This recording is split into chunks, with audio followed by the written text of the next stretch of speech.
Goeiemôre vriende in ons Here Jesus Christus. Baie welkom by ons oggendoordenkings van Uit die Woord Digitaal. In hierdie mooi oggend is dit my voorreg om saam met jou stil te word rondom God se woord. Mag vanmôre se boodskap vir jou tot seën wees. Ons is besig met ons reeks wat handel oor die tema Jesus my Here. En vandag is ons by deel 2. Jesus Here van my denke. Ons skriflesing is Romeine 12 vers 2. En word nie aan hierdie wêreld gelykvormig nie, maar word verander deur die vernuwing van julle gemoed. Ons gedagtes bepaal dikwels hoe ons voel, praat en optree. Wanneer ons gedagtes deur vrees, bekommernis, bitterheid of die wêreldse idees beheers word, beïnvloed dit ook ons hele lewe. En daarom beteken die belydenis, Jesus is my Here, ook dat hy die Here van my denke moet wees. Nou ons staan vanmôre stil by 3 belangrike hoofpunte vanuit hierdie teks. En ons eerste punt is die volgende. My gedagtes het vernuwing nodig. Die Bybel sê dat ons nie aan hierdie wêreld gelykvormig moet word nie.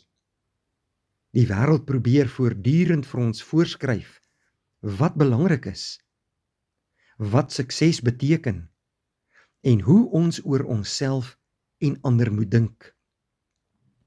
Maar Jesus roep ons op om anders te dink. Ons denke moenie deur die wêreld gevorm word nie, maar deur die waarheid van God se woord.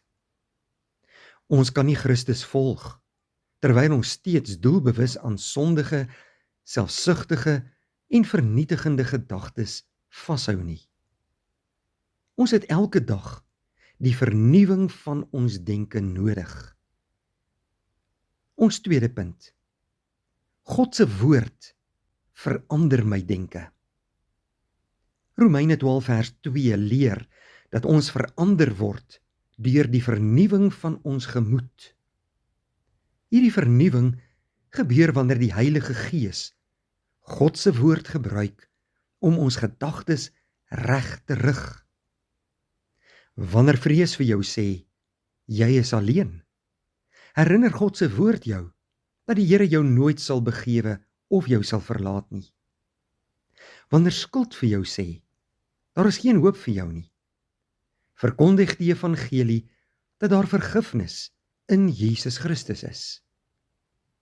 Wanneer die wêreld sê dat jy vir jouself moet leef, leer Jesus jou om God en jou naaste lief te hê. Vul daarom jou gedagtes met die woord, broeder en suster. Die waarheid wat jy in jou hart bewaar, help jou om die leuns van die wêreld te herken. In die derde plek, ek moet my gedagtes aan Jesus onderwerp. Om Jesus as Here van my denke te erken, beteken dat ek nie elke gedagte sommer moet aanvaar nie. Ek moet vra, is hierdie gedagte waar? Is dit rein en edel? Is dit in ooreenstemming met God se woord? En verheerlik dit vir Christus? Filippense 4 vers 8 leer ons om ons gedagtes te rig op alles wat waar, eerbaar, regverdig en rein is.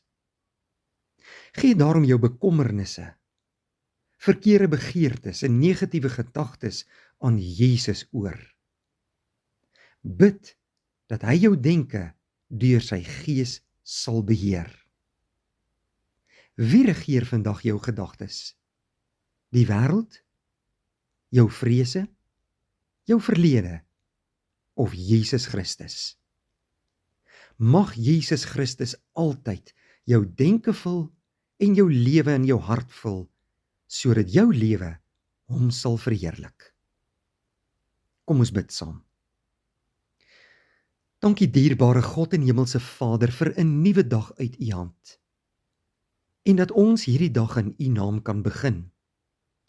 Dankie dat U ten goeie oor ons lewe beskik en in ons harte en gedagtes werk deur u Heilige Gees. Wil u ons denke vernuwe deur u woord. Bewaar ons van verkeerde gedagtes en leer ons om te dink soos u wil hê. Wees nie net Here van ons woorde en dade nie, Here, maar ook die Here van ons denke elke dag. Ons bid dit alles en vra dit in Jesus se naam. Amen. Dankie vriende, 'n geseënde dag.